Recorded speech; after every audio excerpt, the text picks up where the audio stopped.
여러분들이 이제 3인주의에 관심이 있는 분들이면 스웨덴에 대해서는 뭐 이러저러한 경로를 통해서 상당한 정보를 스웨덴서의 여러 특징 중에서도 대중적으로 가장 잘 알려진 것이 사실 복지국가 부분이죠. 그래서 뭐 제가 오늘 강연할 내용 중에서 여러분이 이미 알고 있는 내용들도 상당히 있을 것 같습니다.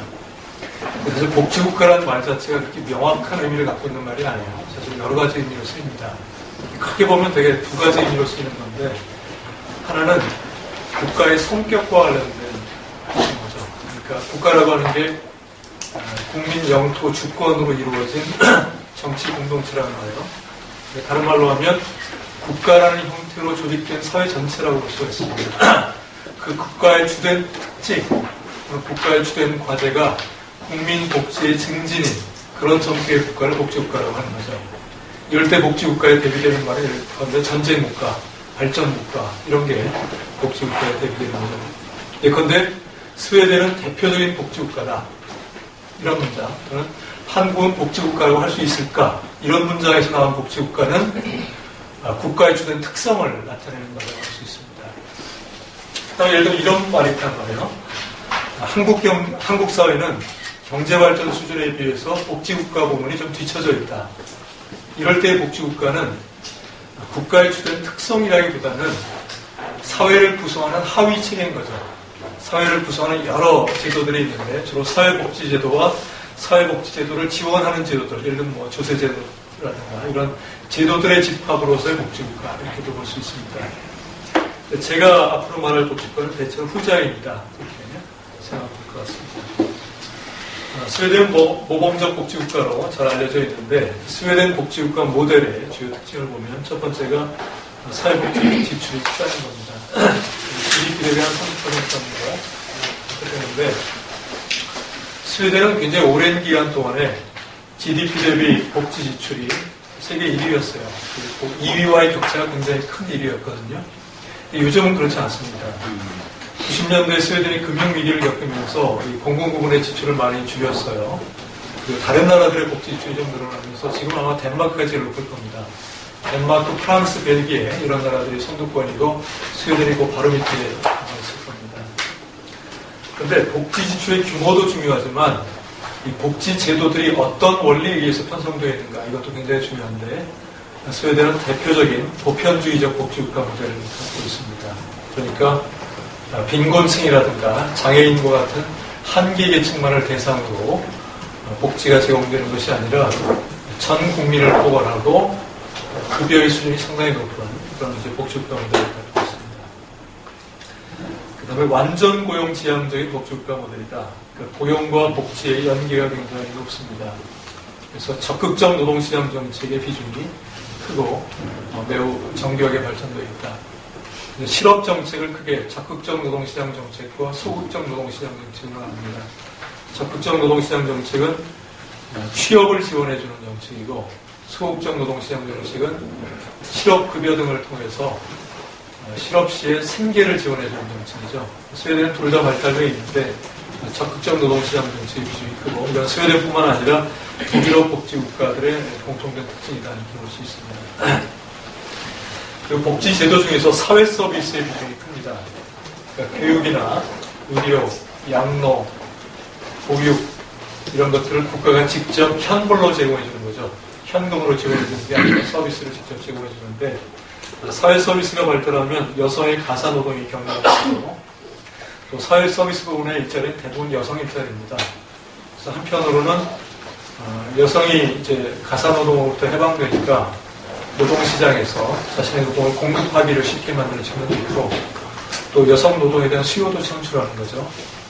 스웨덴의 경우에는 남성과 여성의 경제활동 참가율이 별 차이가 없습니다. 네, 복지 프로그램도 고용과 연계된 것들이 많은데 그런데 이제 사회보험제도는 대체로 소득비례 프로그램이죠. 그러니까 평소에 소득 수준이 높고 고용기간이 긴 사람일수록 급여도 더 많이 받는데 즉 고용 유지를 촉진하는 그런 이제 제도들이라고 볼 수 있습니다. 그리고 경제정책과 사회복지정책이 긴밀하게 결합되어 있습니다. 이제 3인당이 장기 집권했기 때문에 비교적 안정적이고 일관성 있는 그런 제도들을 형성할 수 있었던 점이 기인합니다. 여성 친화적인 복지국가 모델입니다. 아까 말씀드린 것처럼 사회 서비스의 비중이 굉장히 크다 이런 것들이 대표적인 있죠. 일단 민간 부문의 역할이 최소화된 국가 독점적인 모델이다. 1980년대 이후에 특히 사회 서비스 분야에서 민간 부문의 그 역할이 좀 늘어나고 있는 추세예요.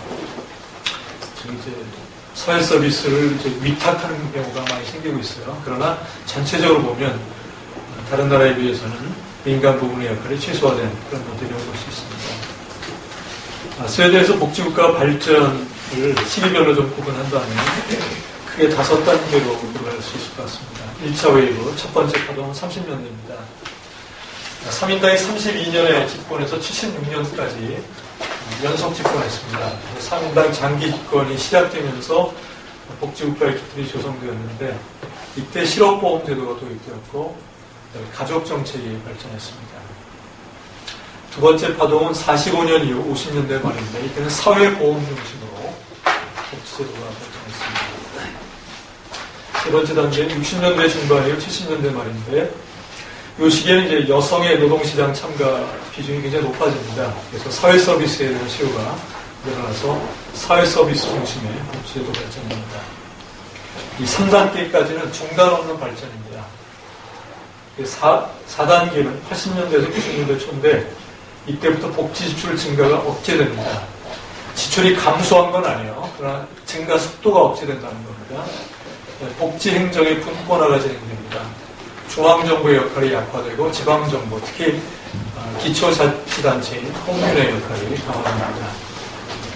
마지막 단계는 90년대 중반 이후인데 복지국가의 약간 후퇴, 시장 원리의 도입 이런 것들이 좀 발견됩니다. 이렇게 된 가장 중요한 이유는 90년대 초 금융위기입니다. 금융위기 과정에서 정부가 빚을 많이 졌어요. 그래서 빚을 갚기 위해서 지출을 줄여야 됐고 또 2006년 이후에는 지금 보수당 중심의 우파 연립 정부가 계속 집권하고 있습니다. 이런 요인들이 역할이 됐습니다. 역사적으로 좀 하나씩 살펴보면 스웨덴 복지국가를 구성하는 제도들은 대부분 3인당 집권 기간에 마련되었는데 3인당 집권 이전에 도입된 제도 중에서 중요한 게 1913년에 도입된 국민연금입니다. 이건 자유당정부 때 도입됐는데 이 보편주의 원리에 입각하기 위해서 모든 국민을 대상으로 삼고 있습니다. 근데 이제 독일 같은 경우를 보면 사회보험제도가 주로 이제 직업별을 이렇게 쪼개져서 운영이 돼요. 그리고 19세기 말에 비스마르크가 사회보험 입법을 주도할 때 주로 국가공무원하고 군인들을 우선적인 대상으로 해서 이 제도를 도입했거든요. 그러니까 보편주의가 아닌 거죠. 스웨덴의 경우에는 자유당 정권 하에서도 전 국민을 포괄하는 보편주의적 제도를 도입한 것은 자유당 정부가 보편주의 이념에 무슨 특별히 관심이 있었다기보다는 스웨덴 사회 계급 구성과 관련이 있습니다. 스웨덴은 산업화가 좀 늦었고 그래서 농민의 구성이 굉장히 큰 편이었어요. 그리고 농민들의 정치적 영향력이 굉장히 큰 편이었습니다. 따라서 농민을 포괄하려면 보편주의 제도에 입각할 수밖에 없었던 거죠. 1928년에 3인당 당수 한손이 유명한 인민의 가정, 국민의 가정이라는 연설을 했는데 이때 인민의 가정이라는 말이 3인당의 사회통합적 복지국가 노선, 개혁주의 노선, 그리고 계급정치 노선에 대비되는 국민정치 노선을 상징하는 용어로 정착이 되었다. 30년대부터 복지국가가 본격적으로 발전하기 시작하는데 가장 직접적인 요인은 1929년의 대공황입니다. 공황이 발생하니까 실업률이 늘어났을 거 아니에요. 3인당이 32년에 집권해서 33년에 세계 최초로 케인즈주의적인 수요 부양 정책을 했습니다. 정부 지출을 늘려서 일자리를 창출하고 한 거죠. 케인즈가 일반으로 쓰기 전에 이미 이 정책을 썼는데 그 핵심은 적극적인 실업 대책입니다. 그래서 공공근로를 확대시켰고 실업 예산을 증액했고 그 과정에서 우파 정당이었던 농민당과 정책연합을 발성하고 36년부터는 아예 3인당 농민당 연립정부를 구성합니다. 50년대 말까지 갑니다. 연립정부가. 3인당은 단독으로 50% 이상 득수한 적이 별로 없어요. 대개 30% 후반대에서 40% 중반대 사이에 득표를 했거든요. 그러니까 단독 집권은 어려웠던 거예요. 농민당의 표를 합하면 이제 50%를 훌쩍 뛰어넘는 거죠. 34년에 처음으로 실업보험제도를 도입했습니다. 다른 선진국에 비해서는 좀 늦은 편이죠. 스웨덴의 실업보험제도의 특징은 이걸 겐트 시스템이라고 합니다. 이 겐트라는 말은 벨기에 지명입니다. 벨기에의 어떤 지역 이름인데, 이것의 핵심은 뭐냐면 노동조합 가입자만 그 실업보험에 들 수가 있어요. 조합원에게만 보험가입을 허용하고, 그 다음에 실업보험제도의 지원은 정부가 일정하게 보조를 하는데 운영은 노조가 합니다. 그러니까 대상자의 선정이라든가 급여의 결정을 노조가 해요. 그러니까 노조 가입 유인이 굉장히 강한 거죠. 그럼 이제 이런 문제가 생기죠. 예를 들어 대학을 내가 졸업했는데 계속 실업자였단 말이에요. 그러니까 노조에 가입을 못했단 말이에요. 그럼 이 사람들은 어떻게 하느냐? 이 사람들을 위해서 2차 대전 이후에 국가가 운영하는 실업보험이 또 따로 있습니다. 그러나 그것은 이 노조가 관리하는 것보다 제도가 좀 반대성이 좀 떨어져요. 그래서 일자리가 있는 사람들은 다 이제 노조가 운영하는 이 시스템이 들어가게 되는 거죠. 북부가 대부분 이러다가 노르웨이는 이제 국가가 관리하는 쪽으로 선회됐습니다. 스웨덴도 재계라든가 우파 정부들은 이걸 없애야 된다고 굉장히 주장을 해요. 이 정부가 직접 관리해야 된다고. 3인당과 노조가 이거 유지해야 된다고 해서 아직도 이거 유지하고 있습니다. 근데 30년대 실업정책과 더불어서 가족정책이 발전했는데 그렇게 된 배경은 인구 증가율의 감소입니다. 당시에 스웨덴 출산율이 선진국에서 제일 낮았어요. 스웨덴은 인구 규모가 또 원래 작은 나라입니다. 그래서 일종의 국민적 위기감이 있었어요. 보수주의자들이 사실 먼저 걱정했습니다. 그래서 스웨덴 국민이 아예 소멸하는 것이 아니냐. 그래서 보수주의자들의 처방이 뭐냐면 왜 출산율이 떨어졌느냐. 기혼 여성들이 일자리를 갖게 됐기 때문인 겁니다. 그러니까 기혼 여성들, 일자리를 가진 여성들을 가정으로 복귀시키는 그런 정책을 써야 된다. 이렇게 얘기를 했는데 3인당 계열의 지식인 군나르 미르달과 그 부인인 알바 미르달. 군나르 미르달은 나중에 노벨 경제학상 받았고 알바 미르달은 노벨 평화상 받았죠. 그 다음에 젊은 시절에 인구 문제에서 위기라는 책을 내놨습니다. 그래서 여성의 경제활동 참여와 높은 출산율을 양립시킬 수 있는 가족 정책을 써야 됩니다. 그래서 어떤 내용을 제안했냐면 다자녀 가정에 대해서 조세를 감면해주고 애 키우려면 돈이 많이 드니까 독신 가구에 대해서 특별세를 부과합니다. 일종의 징벌적 과세입니다. 왜 결혼해서 애도 안 낳고 사회 기여를 안 하느냐. 그렇게 볼 수도 있고 조금 더 우호적으로 해석하면 애도 없으니까 돈 덜 들 거 아니냐. 세금 더 내라. 그런 측면도 있고. 다자녀 가정을 지원할 때 현금 지원보다는 사회 서비스를 제공해 주는 것이 더 바람직하다.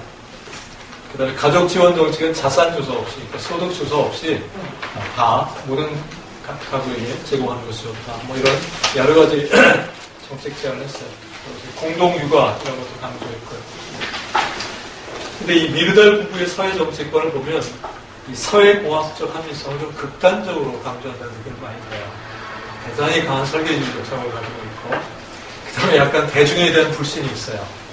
이 전문가들이 제도를 아주 잘 운영하고 관리해야 된다. 좀 이런 사고가 좀 있습니다. 그 다음에 사회정책의 상당 부분은 그냥 소비성 지출이 아니라 투자적 성격을 가진다. 이것도 많이 강조했어요. 특히 아동과 청소년을 대상으로 한 정책은 장기적으로는 투자라고 볼 수 있다. 그래서 장려해야 된다.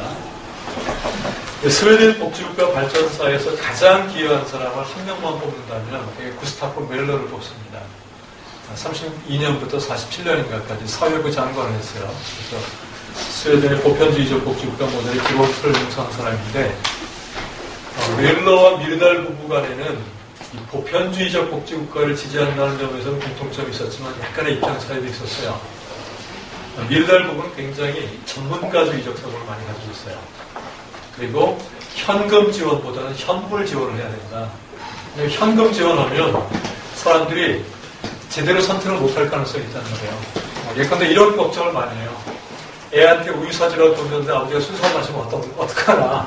그러니까 돈 주면 안 되고 학교에서 무상급식을 해줘야 된다. 이런 식의 사고가 많았는데 멜러는 대중의 상식에 대한 신뢰 이런 게 좀 강했어요. 그래서 현금으로 지원해도 되고 또 너무 전문가 의존적으로 제대로 운영하면 대중이 소외될 수가 있으니까 오히려 노동조합 운동이나 협동조합 운동 같은 것들이 이 복지국가 이 제도를 모니터링할 수 있도록 해야 된다. 대중의 참여를 증진해야 된다. 이런 사고도 있었습니다.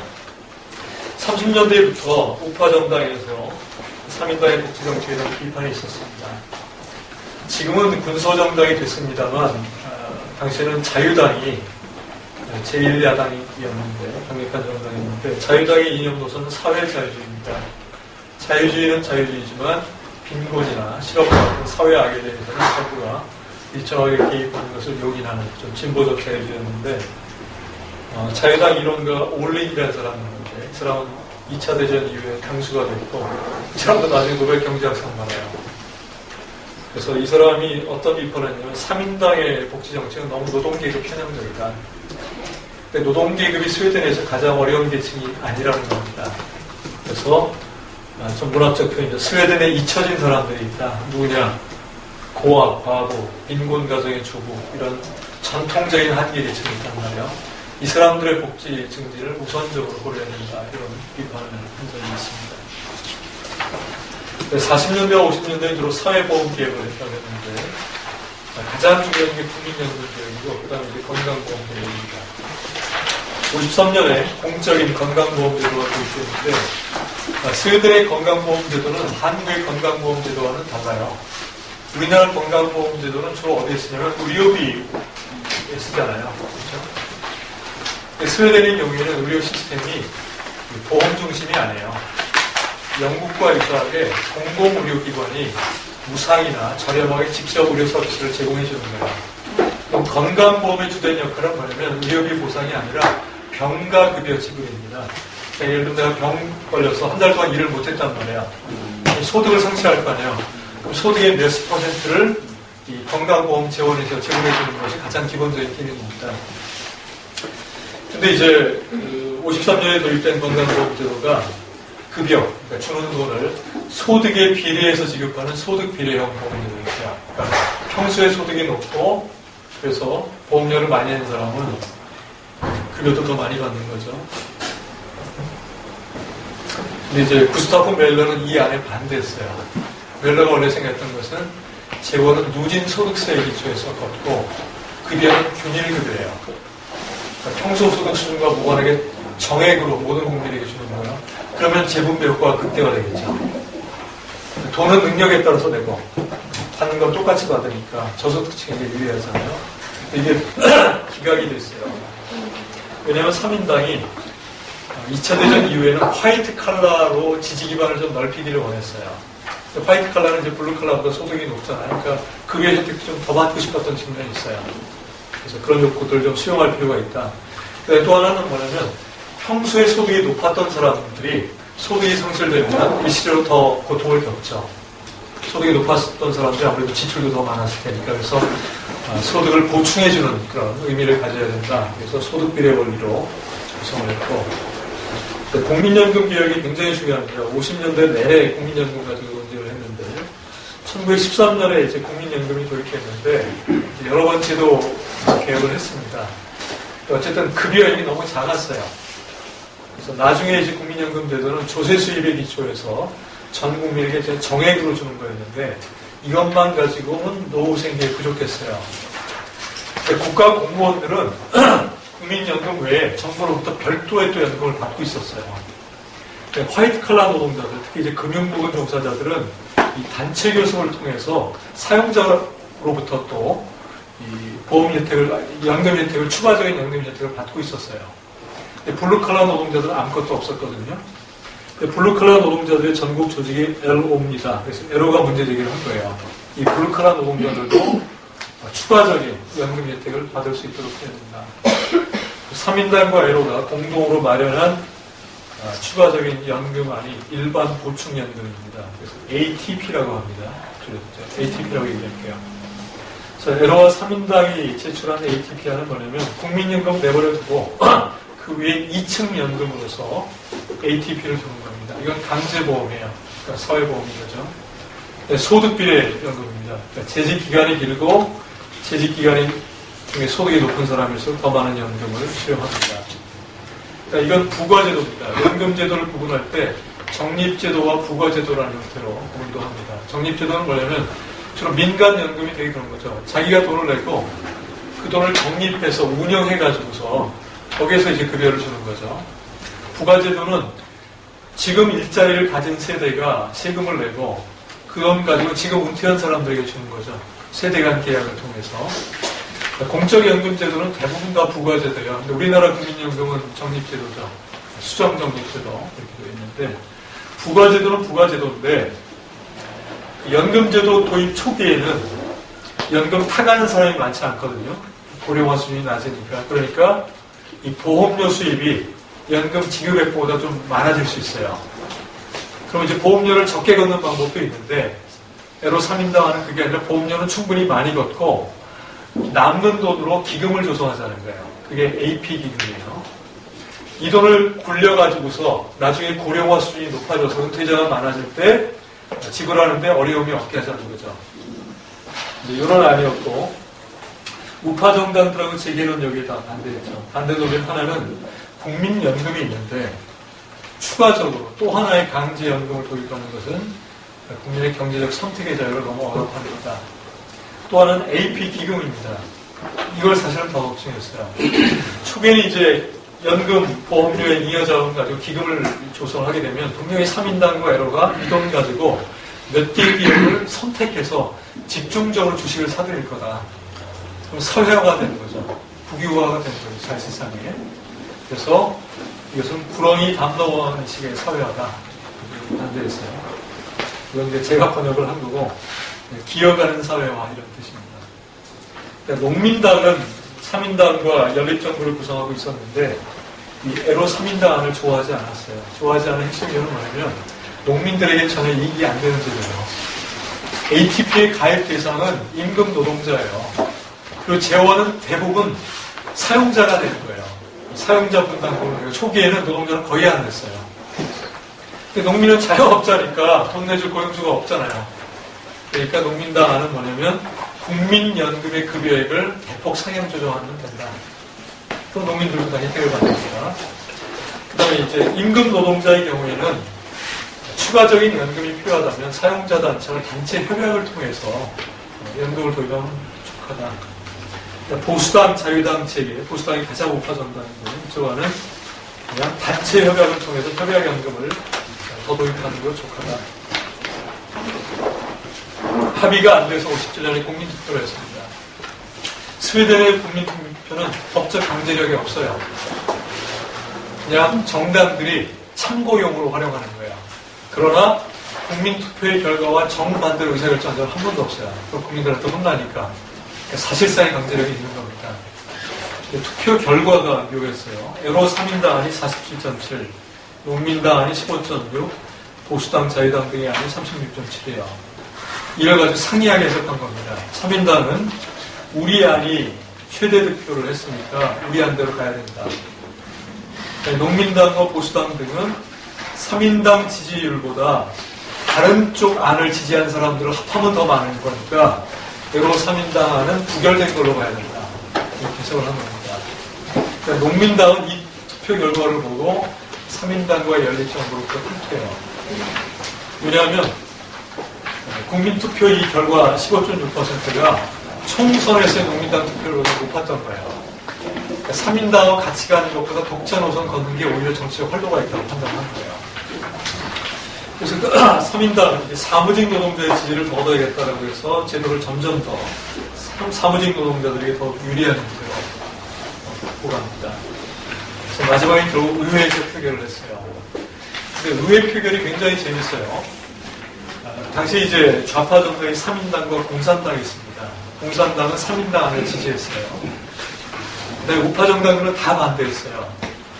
근데 3인당하고 그 공산당을 합한 의석수가 114석인가 그렇고 우파 정당들의 의석을 합한 게 113석인가 그래요. 근데 3인당 의원 한 명은 국회의장이기 때문에 투표권이 없어요. 그럼 113대 113이 되는 거예요. 동수면 구결이에요. 그리고 모든 정당들이 이번에는 철저하게 당론을 따르기로 했어요. 뚜껑을 열어보니까 한 표가 기권표가 나온 거예요. 자유당 의원이. 그래서 한 표 차이로 통과가 됐어요. 이 자유당 의원은 당 지도하고 절대 상의 안 했어요. 완전히 포커페이스를 하다가 슬쩍 기껏해를 하는 거예요. 이 사람이 이제 노동운동가 출신이에요. 그래서 자유당 당론은 자기 입장과 다르지만 이 3인당의 ATPR이 노동자에게 너무 유리한 거예요. 그래서 당론에 위배된 투표라도 얼마 후에 그냥 정계 은퇴하고 끝났어요. 그래서 한 표 차이로 역사적인 그래서 이 ATP의 통과는 스웨덴의 보편주의적 복지 국가 모델의 최종 승리를 상징하는 사건으로 평가됩니다. 그리고 3인당은 ATP 논쟁에서부터 이 노동자라는 말을 안 쓰기 시작해요. 스웨덴 말 노동자라는 말이 아르베타레라는 말이 있거든요. 독일어식으로 하면 아르바이터죠. 이건 주로 육체 노동자를 의미합니다. 그다음 임금 노동자, 임금 받는 모든 사람들은 렌타가레라고 해요. 화이트 칼라까지 포함해서 3인당은 이제 아르베타레라는 말을 잘 안 쓰고 렌타가레 파트 이런 말을 많이 씁니다. 그러나 지금 스웨덴 3인당의 공식 명칭은 스웨덴 사회민주주의 노동자단인데 그때 노동자는 아르베타레입니다. 처음에. 그래서 화이트 칼라로 지지 기반을 넓혀갔고 그 다음에 AP 펀드가 조성됐을 때 이 돈은 주로 어디에 많이 쓰냐면 주택정책 지원에 많이 썼어요. 공공주택 건설할 때 저리로 이렇게 문자해주고 해서 공공주택 건설에 많이 기여를 했죠. 50년대, 60년대는 스웨덴 모델의 전성기입니다. 스웨덴 모델을 구성하는 핵심 요소는 하나는 스웨덴식 노사관계죠. 스웨덴은 80년대까지 중앙단체 교섭을 했어요. 중앙단체 교섭은 전국적 수준의 노조와 전국적 사용자 수준의 사용자 단체가 먼저 교섭을 해서 내년도 임금 상승률과 같은 기본 합의를 합니다. 그리고 나서 선별 교섭을 하는 거예요. 그리고 맨 마지막 기업들 지부 교섭을 하는 거죠. 그러니까 가장 중앙 집권화된 단체 교섭 시스템입니다. 중앙 단체 교섭을 하게 되면 어떤 장점이 있냐면 대체로 노동자 계급 전체 차원에서 고용 조건이 균등하네요. 전국의 모든 노동자 이익을 대변해서 교섭을 해야 되니까 대체로 고용 조건이 좋은 노동자들의 고용 조건 개선은 조금 양보시키고 조건이 열악한 노동자를 우선적으로 지원하게 됩니다. 그 구체적인 내용이 연대임금 정책이죠. 50년대부터 에러가 강력하게 추진한 정책인데 핵심은 노동자가 어떤 기업에 소속되어 있든지 어떤 산업에 소속되어 있든지 관계없이 동일 노동, 동일 임금 정책을 관철하자는 겁니다. 그러나 실제로 원리 그대로 구현되지는 않았어요. 그러나 임금 격차가 지속적으로 줄어들었습니다. 주로 고임금 노동자 임금 상승은 최대한 억제하고 저임금 노동자 임금 상승은 최대한 지지하는 거죠. 그래서 60년대 후반이 되면 자본주의 사회에서 가장 임금 격차가 작은 나라가 됩니다.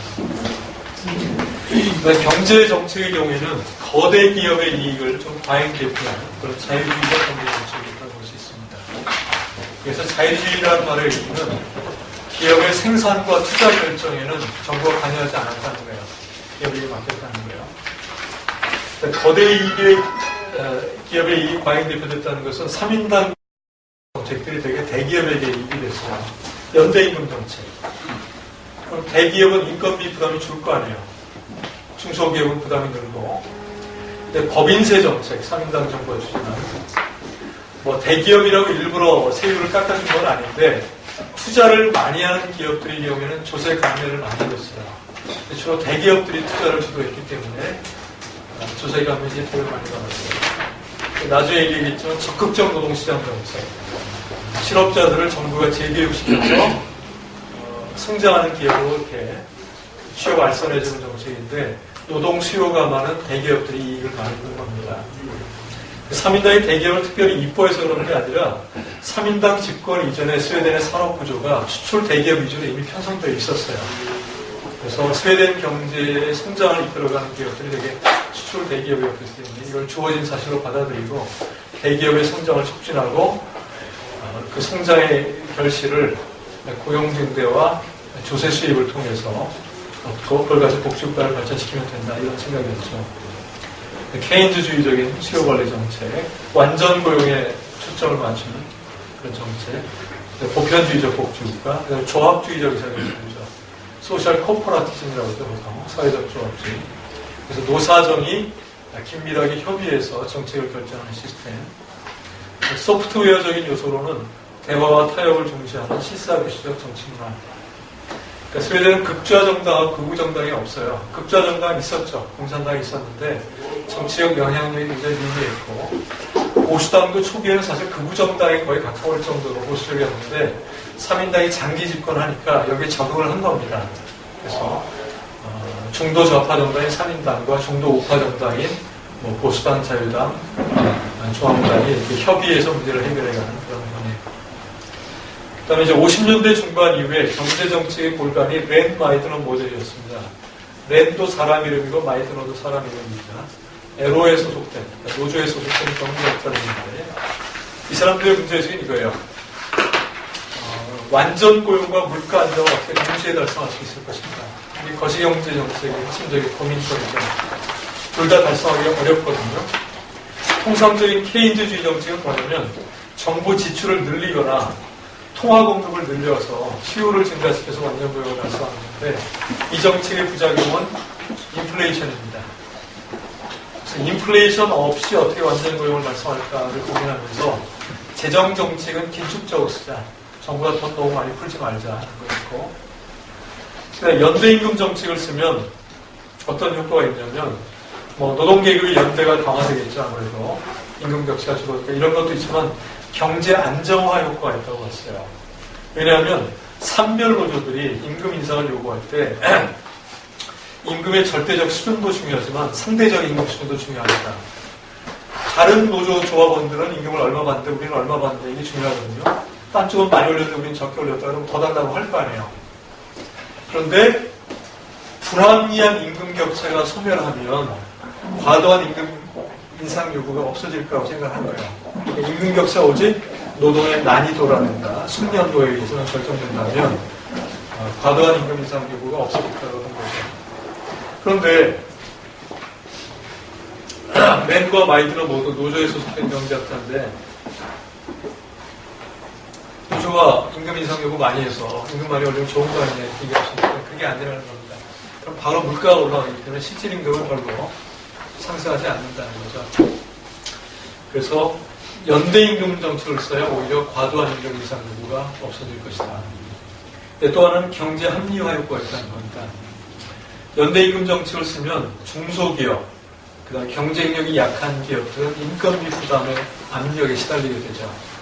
그다음 경쟁력 있는 기업, 거대 기업은 인건비 부담이 줄어드니까 오히려 투자를 더 많이 하게 됩니다. 근데 렌과 마이드는 이게 바람직하다고 봤어요. 다른 경쟁력은 없고 오직 저임금만 가지고 버티는 기업들은 이 압력을 받아서 혁신을 하든가 아니면 아예 도태되는 게 낫다고 봤어요. 자, 그러면 도태될 경우에는 어떤 문제가 생기면 실업자가 생기잖아요. 그럼 이거는 정부가 정부 돈 가지고 노동자를 재교육시키고 취업 발전해서 성장한 대기업 쪽으로 빨리 보내주면 노동자도 좋고 기업도 좋고 경제 성장에도 도움이 된다 이렇게 생각한 겁니다. 또 이렇게 얘기할 수 있었던 것은 당시 대기업들의 성장 속도가 빨랐던 거예요. 실업자들을 충분히 흡수할 수 있을 정도로 성장을 했던 거죠.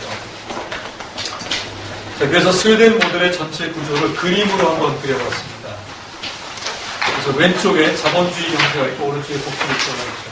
사회를 두 가지 구조로 자본주의 경제 부분은 고성장 부분과 저성장 낙후 부분으로 이렇게 대별해 보았습니다. 에로와 사프는 전국적 수준의 사용자 단체예요. 이 둘이 중앙단체 교섭을 통해서 연대임금 정책을 추진했고 3인당 정부는 법인세 정책을 추진했습니다. 이것들이 모두 고성장 부분에게 유리하게 작용했죠. 그래서 고성장 부분의 성장을 촉진했고 저성장 낙후 부분에게는 불리하게 작용했죠. 그래서 합리화를 하든지 아니면 퇴출을 강요했죠. 그럼 저성장 낙후 부분에서 합리화를 못한 기업들에서는 노동인력이 방출되죠. 즉 실업자가 생깁니다. 그럼 3인당 정부가 적극적 노동시장 정책을 통해서 이 사람들을 재교육시켜서 고성장 부분으로 이동시켜주는 거죠. 이렇게 해서 완전 고용이 달성됩니다. 자, 이런 경제정책은 상당히 성장주의적인 경제정책이에요. 성장에 초점을 맞춘. 그래서 고도성장을 달성하면 이것을 고조세로 흡수합니다. 법인세는 별로 비중이 크지 않았어요. 개인 소득세의 비중이 컸어요. 그리고 누진율이 굉장히 높았어요. 고소득자들은 세금을 굉장히 많이 냈어요. 이렇게 해서 이제 복지국가의 재원을 조달하면 복지국가는 자본주의 경제의 성장을 지원하기도 하고 자본주의 경제의 갈등을 완화시켜주는 그런 모습이었죠. 일단 스웨덴 모델의 주역은 3인당과 에로와 사프였어요. 이 3자 간에는 조합주의적 의사결정제가 발달되어 있습니다. 이게 스웨덴 모델의 기본 구조다. 이렇게 할 수 있습니다. 그 다음에 박스가 나오죠. 이건 제가 한번 만들어 본 건데 스웨덴 모델의 주요 정책 요소 간의 정책적 보완성입니다. 이 정책적 보완성이라는 건 뭐냐면 A라는 정책이 있고 B라는 정책이 있을 때 A라는 정책의 존재가 B라는 정책의 작동을 지원해 줄 때 이 두 정책 간에는 보완성이 있다는 얘기입니다. 시스템이 잘 작동하려면 그 시스템을 구성하는 제도와 정책 간에 보완성이 있어야겠죠. 이 표는 어떻게 만드는 거냐면 가로축에 있는 정책들의 이름과 순서와 세로축에 있는 정책과 이름과 순서가 같죠. 그렇죠? 그 사이에 있는 박스들은 이런 겁니다. 세로축에 있는 정책이 가로축에 있는 정책들을 어떻게 지원해 주느냐는 거예요. 그래서 그 다음 쪽에 보편주의적 사회정책을 세로축에서 찾아보세요. 그렇죠? 그럼 그 오른쪽에 셀이 나오죠. 네모가 하나 나오죠. 그 셀의 위쪽에는 뭐가 있냐면 대기업 위주의 성장주의적 산업정책이라는 제목이 있습니다. 이게 뭐냐면 보편주의적 사회정책은 탈락자들에게, 경쟁 탈락자들에게 사회 안전망을 제공함으로써 산업 합리화를 지원합니다. 따라서 대기업 위주의 성장주의적 산업정책을 지원해준다. 이제 그런 식으로 구성을 한 겁니다. 그 다음에 그 다음에 있는 표는 이 정책들 간에 긴장도 있어요. 서로 충돌하는 측면도 있어요. 그것들을 점검한 겁니다. 이거 생략하고요. 50년대와 60년대가 스웨덴 모델의 전성기인데 60년대에 스웨덴 3인주의의 정책 요소를 통합적으로 개념화한 개념이 하나 나왔어요. 3인주의 계열의 경제학자인 아드러 칼손이라는 사람이 기능사회주의 또는 기능적 사회주의라고 했어요. 영어로 하면 펑셔널 소셜리즘이고 스웨덴말로는 펑크치언 소셜리즘 이렇게 되는데 이 말의 의미는 이런 건가요? 간단하게 한 점으로 할게요. 우리가 기업의 소유권이라고 할 때 소유권은 여러 가지 권리들의 복합체라는 거예요. 예를 들면 기업에 대한 소유권을 나중에 뭐라고 합시다. 오너십해서 이것은 사실은 일체로 하나로 존재하는 게 아니라 이거 맞춰야 되나요? 네, 아니요. 됩니다. 여러 권리들의 집합이라는 거예요. 예를 들면 노동자를 채용할 권리, 퇴거할 권리, 투자를 결정할 권리, 임금 수준을 결정할 권리, 수익을 처분할 권리 이런 여러 권리들이 집합이라는 거예요. 근데 과거에 이제 소련식 사회주의 모델은 소유권에 대해서 사유화냐 국유화냐밖에 없다고 생각을 했다는 거예요. 이 소유권 전체를 국가가 가져가든지 아니면 자본가 수준이 놔두든지 양자택일이라고 하는데 이거는 소유권을 잘못 이해해서 그렇다는 거예요. 소유권은 여러 권리들이 집합인데 이 개개의 권리들을 기능이라고 부르는 겁니다. 그래서 부분적 사회화가 가능하다는 거예요. 예를 들면 임금을 결정할 때 임금 결정권을 오한이라고 할 때 옛날에 자본가가 단독으로 결정했지만 이제 노동조합과 협의해야 되잖아요. 그럼 권리 일부는 사회화된 겁니다. 노동조합이 가져가는 거란 말이에요. 그 다음에 이제 기업의 이윤이 남았을 때 과거에는 자본가들이 마음대로 처분했는데 이제 상당 부분을 법인세로 내야 된다는 거예요. 그러면 이윤 처분권의 일부는 정부가 가져간 거예요. 그러니까 자본가의 수중에 남아있는 권리도 있고 노조와 균점해야 되는 권리도 있고 국가가 가져간 권리들도 있다는 말이에요. 따라서 전적인 국유화도 비현실적인 얘기고 전적인 그 사적 수요는 이미 자본주의에 존재하지 않는다는 거예요. 이미 부분적 사회화가 됐다는 거예요. 따라서 점진적이고 단계적으로 사회화의 수준을 높여가면 된다는 거예요. 그리고 사회화도 반드시 100%까지 가는 게 꼭 좋은 것도 아니라는 거예요. 어떤 기능은 자본가에게 맡겨두는 것이 국민경제 작동에 더 좋으면 그 자본가에게 남겨두고 어떤 부분은 국가가 가져가는 게 좋으면 국가가 가져가고 해서 여러 형태의 조합이 있을 수 있다는 거예요. 그걸 기능사회주의라고 합니다. 소유권을 구성하는 기능들을 선별적이고 점진적으로 사회화한다. 이런 노선을 의미합니다. 그 다음에 이제 스웨덴 복지국가 전성기 50년대에도 복지국가 논쟁이 있었어요. 그래서 올린이 아까 얘기했던 자유당 이론가 올린이 이제 자유당 당수가 됐는데 이 사람이 사회안전망론이라고 하는 것을 보십니다. 그러니까 사회안전망으로서의 복지국가는 필요하다는 거예요. 이걸 인정하는 거예요. 근데 스웨덴은 이미 세계 최고 수준의 복지국가에 도달했기 때문에 사회안전망은 완비됐다는 겁니다. 3인당은 복지국가를 더 발전시켜야 된다고 하는데 그럴 필요가 없다는 거예요.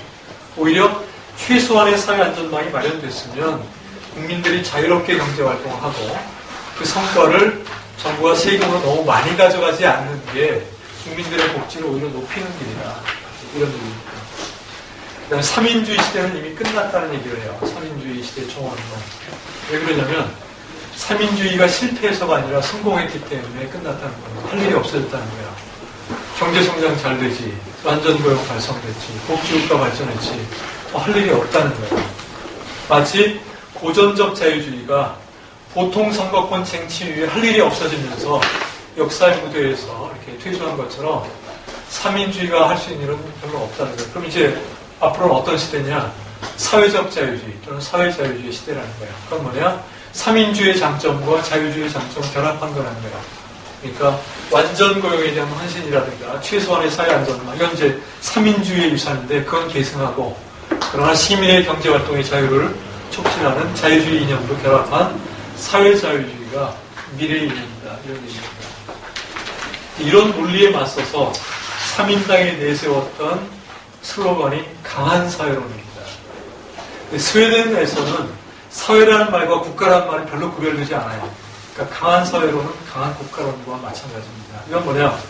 경제발전 수준이 높아질수록 국가의 역할은 강화되어야 된다는 겁니다. 줄어드는 것이 아니라. 왜 그러느냐? 경제발전 수준이 높아질수록 공공재에 대한 수요가 늘어난다는 거예요. 예를 들면 사람들이 부유해져서 집집마다 승용차를 갖게 되면 도로망이 필요해진다는 겁니다.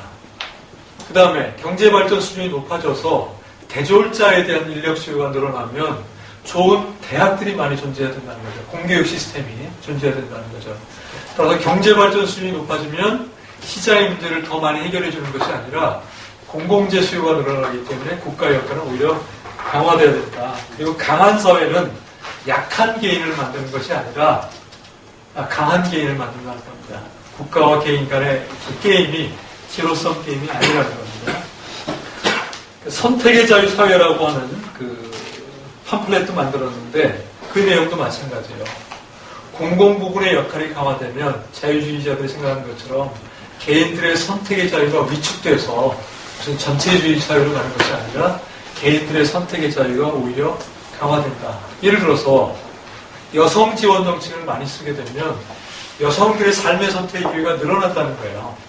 예를 들면 직장 다니고 싶은 사람들은 마음 편하게 다닐 수 있고 또 직장과 가사노동을 병행하고 싶은 사람은 파트타임 노동을 선택하면 되고 그래서 오히려 선택의 자유가 늘어난다. 이런 식으로 복지국가를 정당화했습니다. 그 다음에 이제 참고 자료로 복지국가 유형론 뭐 이런 얘기를 했는데 이건 나중에 시간이 남으면 좀 얘기를 하고 넘어가겠습니다. 70년대 이후는 스웨덴 모델의 좀 동요, 위기가 발생한 시기예요. 위기의 원인은 크게 보면 두 가지입니다. 하나는 노동운동이 급진화되었어요. 노동자들의 일각에서 스웨덴식 복지국가에 만족하지 않고 더 급진적인 요구를 했어요. 60년대 말에 스웨덴 국영방산에서 불법 파업이 전개되고 70년대 막 확산이 됐어요. 스웨덴은 노동자 처지가 좋은데 왜 이런 일이 발생했느냐? 여러 가지 요인이 있어요. 하나는 스웨덴의 노사관계가 너무 중앙집권적이다 보니까 개별 기업의 노동자들의 사정을 잘 고려하기 어려웠던 측면이 있습니다. 경직성이라는 측면이 있었고 또 하나는 연대임금 정책입니다. 연대임금 정책을 쓰니까 임금 격차가 계속 줄어드는 거예요. 그러니까 과거에 고임금 직종에 있던 노동자들이 불만을 가진 겁니다. 특히 광산 노동자들이 불만을 가졌어요. 광부들의 임금은 제조업 노동자보다 훨씬 높았어요. 노동 조건이 열악한. 근데 임금 격차 줄어드는 거예요. 그러니까 광산 노동의 특수성을 고려하지 않고 너무 기계적 평등화를 한다. 이런 불만이 있었죠. 그래서 이런 싸움이 전개됐는데 삼인당과 에로는 어떻게 반응을 했냐면 이 노동자들의 요구를 수용하는 쪽으로, 즉 정책 노선을 조금 더 극진화하는 쪽으로 수용을 했습니다. 76년에 공동결정법이 통과됐는데 이건 노동자 경영참가법입니다. 삼인당과 에로는 노동자의 임금과 고용에 대해서는 관심이 많았지만 기업 내 의사결정의 문제, 현장 권력의 문제에 대해서 별로 관심이 없었어요. 근데 이제 기업 순위의 노동자들의 요구가 분출하니까 그걸 받아들인 거예요. 그래서 노동자 경영참가에 관한 법을 통과시켰고 76년부터 82년까지 임노동자 기금 논쟁이 전개됩니다. 이건 에로가 76년 에로 총회에서 임노동자 기금안을 통과시키면서 발생한 논쟁인데 이것은 굉장히 급진적인 안입니다. 대규모 민간 기업의 이윤의 일부를 현금이 아니라 주식의 형태로 노동조합이 관리하는 기금, 그게 임노동자 기금인데 여기에 매년 강제로 적립시키는 안이고, 자, 그리고 이 적립된 기금은 노동자들이 나눠주지 않아요. 배당금도 안 줘요. 계속 쌓아만 두는 거예요. 그럼 시간이 지나면 대부분의 대기업의 대주주가 이 임노동자 기금이 돼요. 기존주들은 뭐 주식 팔고 나가기도 하고 뭐 그렇잖아요. 근데 이건 계속 쌓으니까 한 그 기업 이윤의 한 20% 정도를 매년 기금에 적립하게 하면 한 25년 지나면 스웨덴 대기업의 대부분이 다 그 50% 이상이 기금이 소유하게 돼요. 그러니까 점진적 합법적 사회화 전략인 거죠. 그래서 한 6년 동안 논쟁이 진행이 됐어요. 그래서 나중에 83년에 임노동자 기금법이 통과가 됩니다.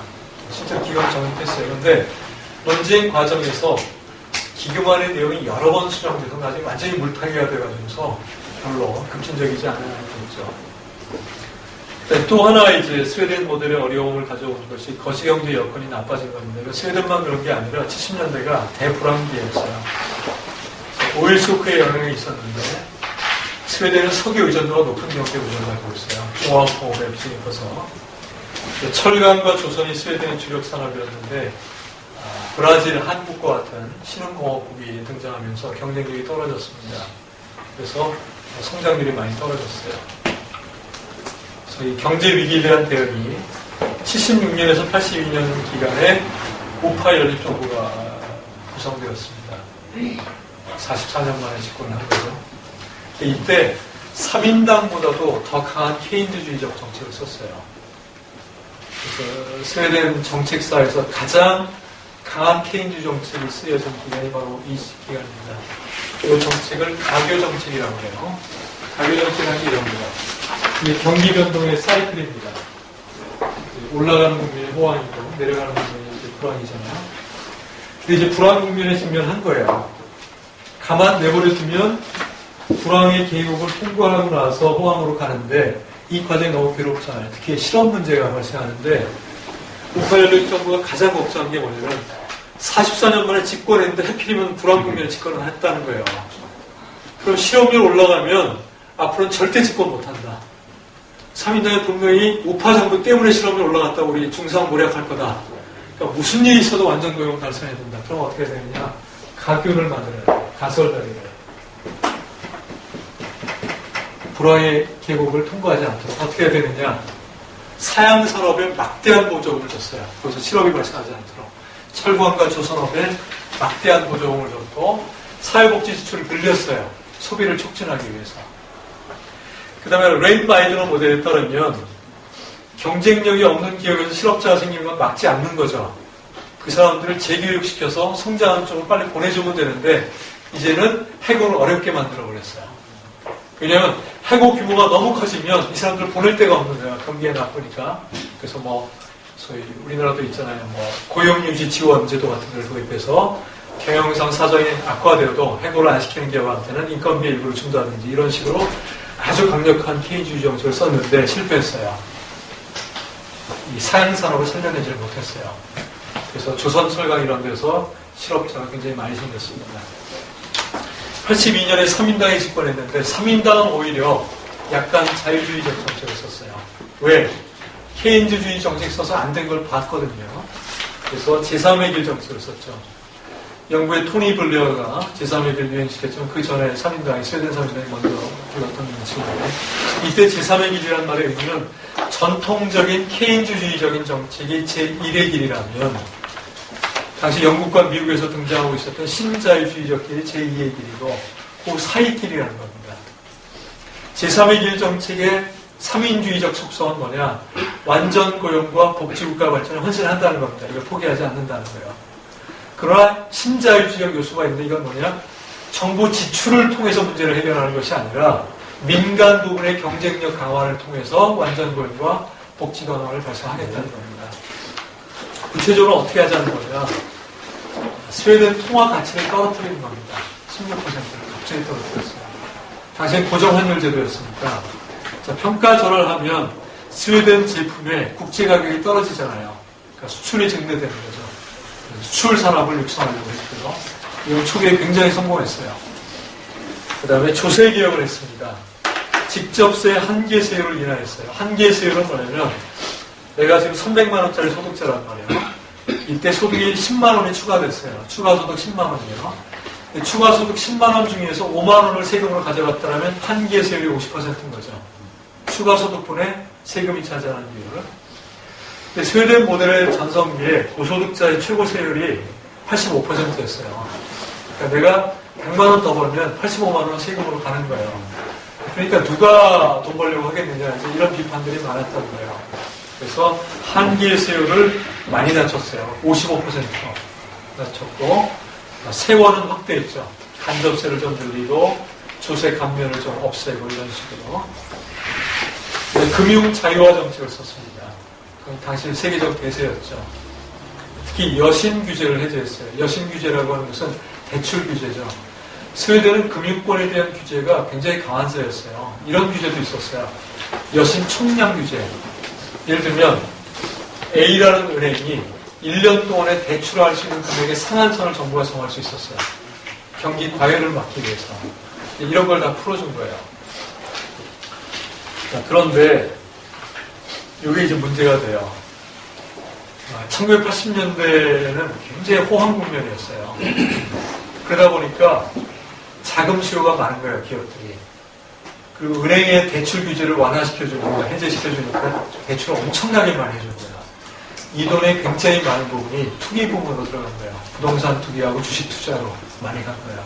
여기서 이제 거품 경제가 생겨납니다. 그래서 나중에 문제가 생겨요.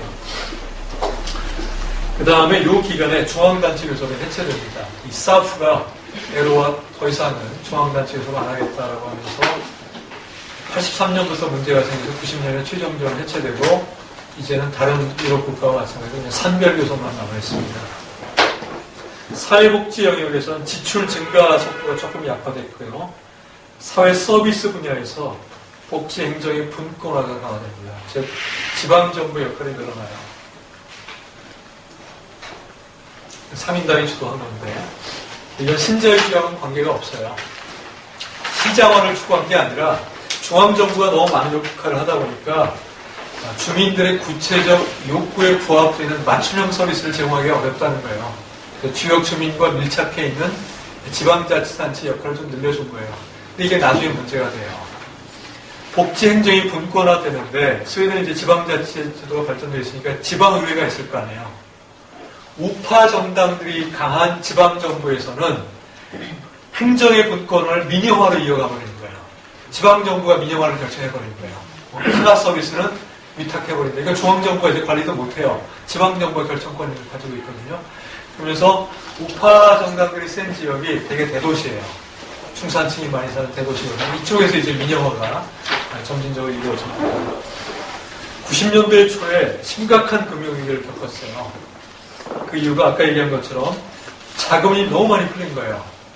이게 부동산 부분으로 많이 갔는데 부동산 경기가 나빠지면서 부동산 부분에 투자 회사들이 망하기 시작하고 이 투자 회사에 대출해준 금융기관들이 부실 채권 문제에 시달리게 됩니다. 스웨덴의 굴지은행들이 망할 위기에 처했어요. 이때 다시 우파 정부가 들어섭니다. 우파 정부는 항상 경기가 나쁠 때만 들어서요. 경기가 좋으면 그냥 3당 계속 지지할 거 아니에요. 그게 이제 우파 정부의 딜레마예요. 집권한 건 반가운데 쓰레기 청소를 해야 되는 거예요. 그래서 제일 역점을 둔 게 금융위기 해소죠. 그래서 공적 자금을 엄청나게 투입했어요. 근데 금융위기는 잘 해소했어요. 그리고 공적 자금을 투입하고 나서 국유화를 시켜요.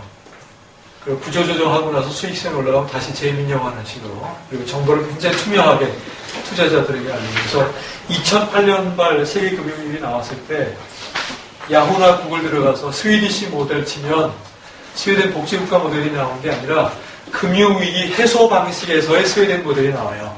이걸 미국이 배워야 된다. 이걸 크루그만 이런 사람들이 많이 얘기했거든요. 왜냐하면 미국도 공적 자금 투입 많이 했잖아요. 그럼 국유화 해야 된다는 거야. 그 다음에 이제 우파 정부가 상당히 정통 신자유주의 노선을 걸으려고 했어요. 그래서 고소득층의 조세 부담을 축소하고 공적 연금제도 개혁 논의를 시작하고 사회복지제도 일부 영역에서 민영화를 이제 시작합니다. 94년에 3인당이 이제 다시 집권을 합니다. 3인당이 떠맡은 짐은 뭐냐면 정부 빚을 갚는 거예요. 빚이 너무 많았어요. 그래서 초긴축적 거시정책을 집행합니다. 악역을 맡은 거죠. 그래서 조세 수입은 오히려 늘리면서 지출은 삭감하는 가장 인기 없는 정책에 착수를 해요. 이자율을 높이고. 그래서 제가 표현해보는데 통화주의적 삼인주의 모델의 시기가 오래됐다. 그러니까 거시정책은 완전 고용보다는 물가 안정에 초점을 맞출 때 고조세, 고복지, 이 복지국가 모델은 많이 건드리지 않나요? 그런 모델입니다. 그 다음에 90년대 초반에 EU에 가입했기 때문에 EU의 가이드라인에 따라서 경쟁 촉진적인 산업정책을 씁니다. 그러니까 정부 공기업이 독점하던 것들을 이제 민간 기업들의 참여도 이렇게 활용을 하기 시작하고, 사회정책 부분에서 변화가 많았어요. 일단 지출 규모가 크게 줄어들었죠. 제도적 변화도 있었습니다. 부분적 민영화. 그러니까 3인당이 추구한 건 아니고 우파 정부의 힘이 강한 지방 정부들이 계속 추진을 한 거죠. 분권화는 계속됐고, 사회 서비스 부분에서 과거에 공짜로 제공하던 것들을 이제 사용자 이용료를 도입하거나 이용료를 좀 높였어요. 이거는 정부가 조세 수입을 늘리려고 한 건 아니에요.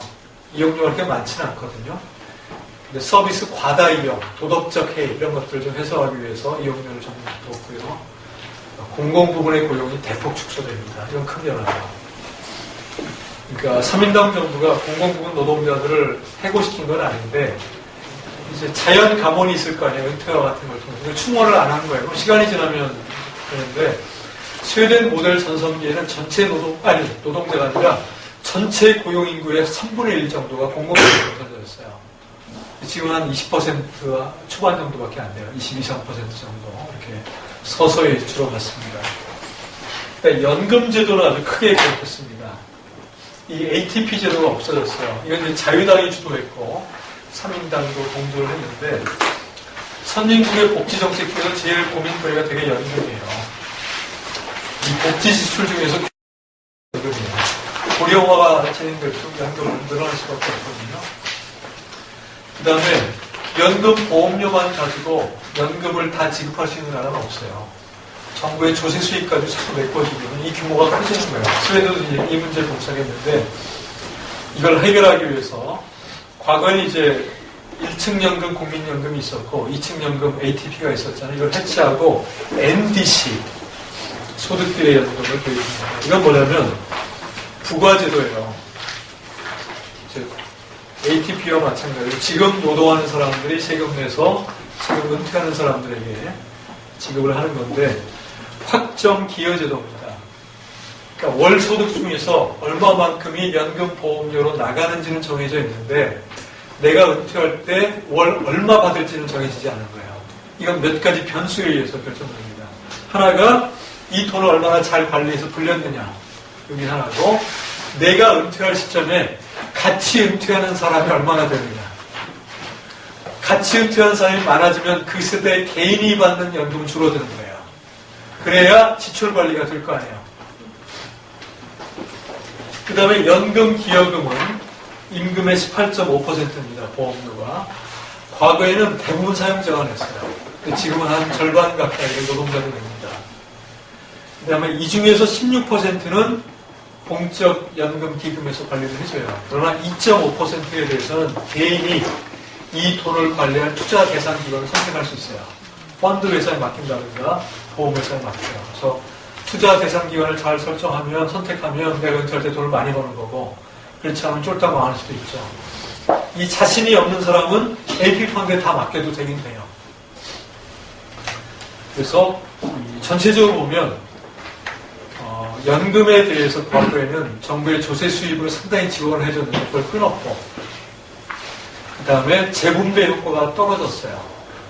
과거에는 소득이 낮은 사람들은 적게 내도 꽤 많이 받을 수 있었는데 이제는 낸 만큼 받게 됐어요. 다만 소득이 현저하게 낮아서 최소한의 연금도 못 받는 사람들에 대해서는 차액은 그냥 지원해주는 기초보장은 돼 있죠. 그러나 사회복지제도 전체로 보면 재원의 대부분을 조세 수입으로 충당하고 전 국민을 수혜 대상으로 삼는 보편주의적 복지국가들은 대체로 유지되고 있다는 것입니다. 2006년 말에 부르주아 정당 연립정부가 집권해서 지금까지 집권하고 있습니다. 보수당 중심의 경제정치 기조가 뭐냐, 2006년 선거에서 노동시장으로부터의 배제라는 문제를 강조했어요. 스웨덴이 금융위기를 겪고 나서 상당히 굉장히 정책을 잘 썼어요. 대부분의 지표가 좋아졌어요. 빚을 4년 만에 싹 갚았어요. 스웨덴은 지금 선진국 중에서 정부 재정이 흑자를 보고 있는 몇 달 안 되는 나라 중에 하나예요. 재정 적자 아니라 흑자를 보고 있어요. 재정 건전성이 가장 높고요. 물가도 굉장히 안정돼 있어요. 성장률도 양호해요. 근데 문제가 실업률이 높아요. 1980년대에는 실업률이 1% 내지 2% 내외였어요. 4% 정도를 완전 고용이라고 하는데, 그러니까 실업자가 거의 없다시피 했어요. 근데 금융위기를 겪으면서 이게 8%대로 갑자기 올라가요. 그리고 이제 잘 안 떨어지는 거예요. 지금 한 7 내지 8% 정도 이렇게 되거든요. 그 다음에 공식 통계에는 실업자로 잡히지 않지만 사실상 실업자로 볼 수 있는 사람도 있어요. 근데 내가 실업자인데 정부에 등록을 하니까 일주일에 한두 시간씩 청년 인턴으로 근무하게 해줬단 말이에요. 그럼 통계는 취업자로 잡히죠. 일주일에 1시간 이상 일했지만. 그러나 제대로 된 취업자는 아니잖아요. 이 사람들까지 다 포함하면 한 10만 % 된다는 거예요, 실업자가.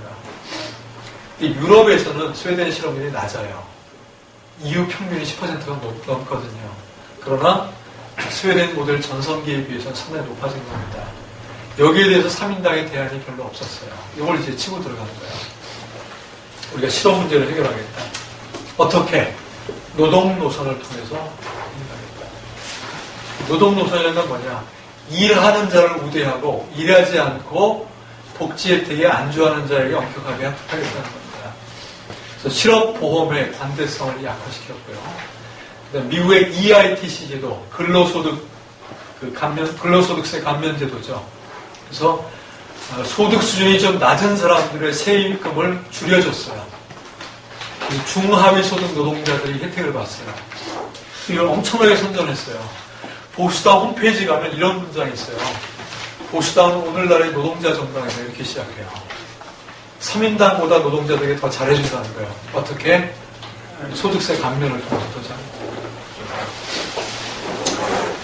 그 다음에 사회정책에서는 대폭의 개혁은 없었는데 사회 서비스 분야에서 민영화를 좀 꾸준히 확대한 것, 그 다음에 실업보험의 급여를 삭감한 것, 이런 것들이 좀 중요한 특징입니다.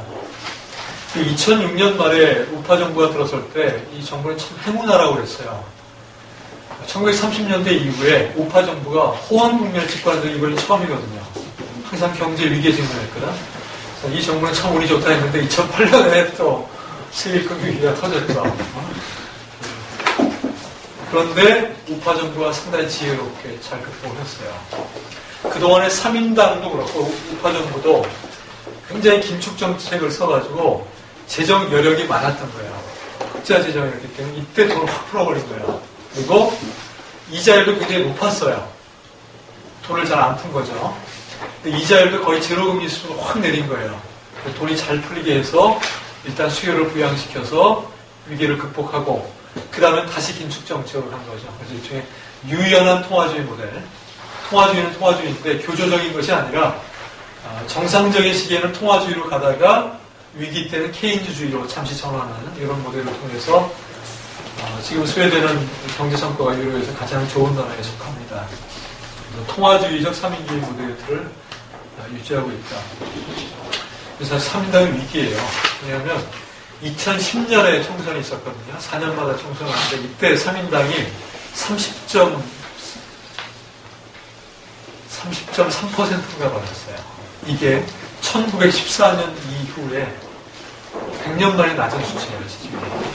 보수당 혼자서 30% 받았어요.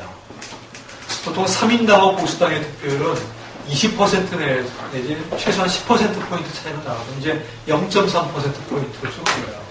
자, 그렇게 된 이유가 뭐냐? 보수당이 왼쪽으로 온 거예요. 과거에 정통 신자유주의를 표방하다 이제 온정적 보수 이러면서 3인당 흉내를 많이 내는 거예요. 그러니까 3인당의 독자성이 상당히 약화된 거예요. 그 3인당은 80년대 이후에 경제사정이 악화되면서 조금씩 오른쪽으로 가버린 거예요. 그러니까 2년 차이가 굉장히 줄어든 거예요. 그래서 2년 논쟁이라기보다는 누가 더 유능한가, 어떤 지도자가 더 매력적인가, 뭐 이런 거 가지고 이제 투표를 하게 된 거예요. 또 하나는 사실은 과거에도 좌파 블록과 우파 블록을 비교하면 우파 블록의 총 득표율이 조금 높아요. 근데 우파 블록은 단결을 못했어요. 그래서 걔들이 합하면 연립정부 구성할 수 있는데 노선 차이 때문에 단결을 못해서 3인당이 집권한 적이 많았거든요. 근데 우파가 이제는 단결을 잘해요. 약간의 차이는 우리가 서로 타협하면서도 3인당에게 정권을 넘겨주지 말자. 그러면서 우파들이 앞으로 보면 장기 집권할 가능성이 굉장히 많아 보여요. 근데 전체적으로 보면 스웨덴에서 복지국가가 순조롭게 발전했다고 볼 수 있죠. 그렇게 된 요인이 뭐냐. 첫 번째, 정당 정치구도가 3인당에게 워낙 유리했습니다. 서식까지 해야 될 것 같습니다. 스웨덴의 정당 정치구도를 보면 맨 왼쪽에 좌익당이 있습니다. 스웨덴 말로 V라고 해요. 이게 공산당의 후신이에요. 그 다음에 환경당이 있어요. 스웨덴 말로 MP라고 하는데 생태주의 정당이죠. 그 다음에 이제 가장 중요한 정당이 3인당이 있어요. 3인당은 S라고 합니다. 요게 이제 좌파 블록이에요. 선거 때 항상 서로 협의하죠. 그 다음에 3인당보다 약간 오른쪽에 있는 게 중앙당이에요. 또는 중도당이라고 할 수 있고. 요게 농민당의 후신이에요. 농민당이 59년인가 이름을 바꿨어요. 저 자영업자 정당이에요. 그 다음에 이제 자유당이 있습니다. 화이트 칼라와 도시중산층의 전문직 종사자들의 뿌리를 둔 정당이죠. 50년대, 60년대는 제1야당이었는데 이제는 군소정당에 머무르고 있고, 기독교 민주당이 있어요. 아주 약한 정당이에요. 정책 노선은 자유당하고 별 차이가 없는데 사회 윤리적으로 보수적이에요. 기독교 윤리를 강조하고 남성과 여성의 역할 부분을 강조하는 그런 정당이에요. 오른쪽에 보수당이 있죠. 가장 오른쪽에 있죠. 중앙당을 C라고 하고 자유당을 FP라고 하고 KD라고 하고 라제라고 하는데 이 네 당이 우파 블록이에요. 과거에는 중앙당이 3인당하고 붙었는데 이제 오른쪽에 붙은 게 중요하고 그 전에 이 셋이 굉장히 많이 싸웠고 얘는 잘 안 싸워요. 그 다음에 극우 정당 또는 국수주의 정당이 하나 있어요. 스웨덴 민주당이에요. 만들어진 지 얼마 안 되는데 그래서 파시스트 정당 그런 건 아니에요. SD 스웨덴 민주당이라고 해서 근데 이거는 반이민 정당이에요. 스웨덴 실업 문제 핵심은 사실 이주민 문제예요. 스웨덴 내국인의 실업률은 한 6% 정도예요. 근데 이주민 실업률이 15% 이렇게 되는 거예요. 그러니까 전체 실업률이 한 8% 이렇게 되는 거예요. 그리고 스웨덴은 이주민의 비중이 높은 나라예요. 전체 국민의 20%가 본인이 이주민이거나 양부모가 이주민인 사람들이에요. 그리고 스웨덴 이주민의 대부분은 전쟁 난민이나 정치적 난민이에요. 취업 이민은 거의 없어요. 그러니까 스웨덴 특히 3인당 정부와 인도주의적 관점에서 자국의 노동시장 사정과 무관하게 그 인도주의적 관점에서 난민을 받았어요. 그럼 조금 지나면 그 가족들이 입국하기 시작해요. 스웨덴 실업률도 높은데 막 들어오는 거예요. 그러니까 이제 스웨덴 사회에 여러 가지 문제가 생겼는데 요걸 이제 주로 이슈로 삼는데 2006년 총선에서, 10년 총선에서 5.7%가 득표했어요. 지금 여론조사는 10% 나와요. 3인당 보수당 다음이 스웨덴 민주당이에요, 지금 그런 상황입니다. 근데 덴마크와 노르웨이는 극우정당이 더 세고 더 먼저 생겼어요. 스웨덴만 예외였는데, 지금 스웨덴으로. 근데, 다행스럽게도 우파 정당들이 스웨덴 민주당과는 협의를 안 해요. 이 반이민 정당, 이거는 스웨덴 헌법 정신에 위배되는 극단주의 정당이라고 해서 이쪽은 그냥 왕따를 시키고 있어요. 그러나 이쪽의 영향력도 상당히 좀 강하다. 그 다음에 이제 보편주의적 복지국가 모델은 서민뿐만 아니라 중간 계층까지 포괄하기 때문에 지지 기반을 넓히는 데 도움이 됐다는 거고요.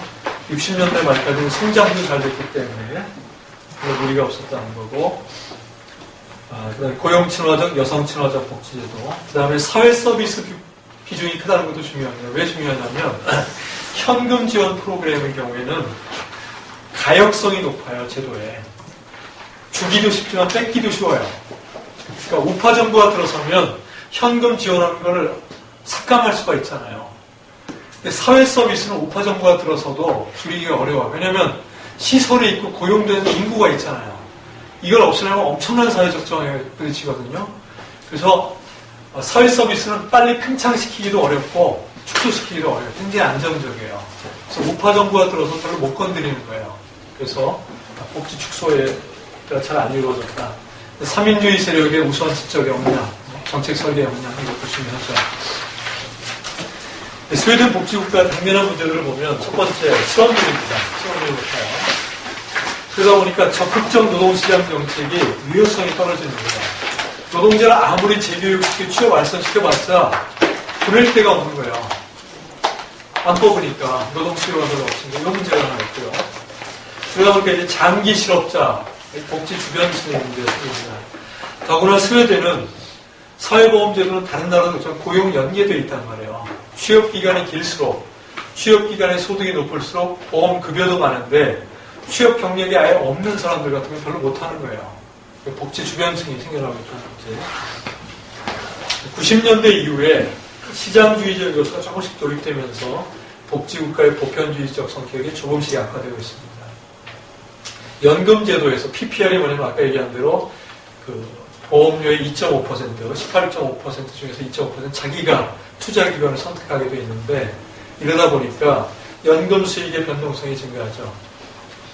그래서 이 재테크 잘하는 사람들은 나중에 연금 많이 타는 거고 재테크 못하는 사람들은 적게 타는 거죠. 그다음에 이제 대규모 사회복지 재정을 감당하려면 지속적 경제 성장이 달성돼야 되는데 지금은 스웨덴이 유럽에서는 성장률이 양호한 편입니다. 아직까지는 별로 문제는 없어요.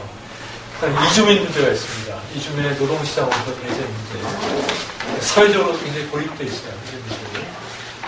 이주민들이 사는 지역이 되게 따로 있고 이주민은 되게 이주민끼리만 결혼하고 이런 측면이 있어요. 그래서 이주민 문제가 스웨덴 복지국가 제도에도 상당한 영향을 미칠 가능성이 있어요.